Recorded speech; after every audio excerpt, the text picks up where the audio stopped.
Narito na ang Veritas Editorial, ang paninindigan ng Veritas 846. Sa mga napapanahong usapin sa bansa, pakinggan si Reverend Father Anton C. T. Pascual, ang radyo ng simbahan. Veritas Editorial. Sa pagsisimula ng 20th Congress, muli na namang isinulong sa mababa at mataas na kapulungan ng Kongreso ang divorce bill. Kailangan ba talaga ng mga Pilipino ang divorce law? Bakit sa tuwing may bagong Kongreso, nagunahan ang mga mambabatas sa paghahain muli ng panukalang diborsyo? Sa panig ng simbahang Katoliko, bagamat tutol ito sa divorce law, nawawasak lamang sa kasagraduhan ng kasal at ng pamilya, hinihimok nito ang mga Pilipino na sama-samang pagnilayan, pagpasyahan kung kailangan ba o hindi ang divorce law sa Pilipinas. Tanging ang Pilipinas at Vatican City na lamang kapanalig ang mga bansang walang batas na diborsyo. Binigyan diin sa pastor's statement ng Catholic Bishops' Conference of the Philippines matapos ang ika-128 Plenary Assembly, the Church is in no position to dictate on the state what is best for Filipino families.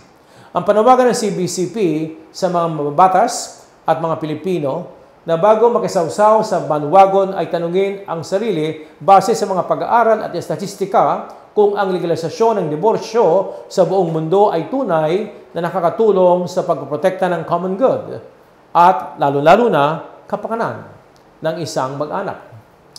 Uulitin nating kapanalig, maghunos dili at mag-isip-isip muna tayo mga Pilipino sa usapin ng diborsyo. Ang sabi ho ng ating Santa Iglesia, isipin mo muna kung ano ang nangyari sa iyong pamilya kung mayroon ng divorce law na dumaranas ang iyong mga magulang ng matinding problema sa kanilang relasyon mag-asawa. Isipin mo ang hirap na maaaring pagdaanan ng isang pamilya kung magpasya ang iyong mga magulang na mag-divorce sa halip na ayusin ang hindi pagkakasunduan. Pagnilayan natin yan, kapanalig. Sa mga nagsusulong ng divorce bill sa 20th Congress, gamitin ninyo ang inyong sentido komon. Ika nga, read between the lines. Itigil na hangarin na maging legal ang diborsyo sa Pilipinas. Sa halip na gastusan ang kaman ng bayan sa walang katuturang panukalang, mismo si PBBM ay walang interes sa divorce law. Sa mga naglalaway sa divorce legalization, mas nanaisin daw ni PBBM na magkaayos na rin ang samahan ng mag-asawa kaysa humantong sa paghihiwalay. Nais ng Pangulo ng Pilipinas na paigtingin at patatagin pa ang pagkasama ng mag-asawa. Palawigin pa natin na mas maresolba ng bawat mag-asawa ang kanilang problema upang maayos ang pamilya. Hindi lang para sa mag-asawa, kundi sa kanilang mga anak. Your Honors, ito ang malinaw. Kapag nakita ng Pangulo na umaayon ang mga simbahan na dapat ito ay nararapat, walang kwestiyon sa go signal.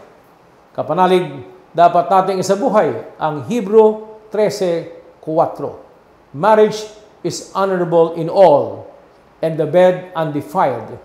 But whoremongers and adulterers God will judge.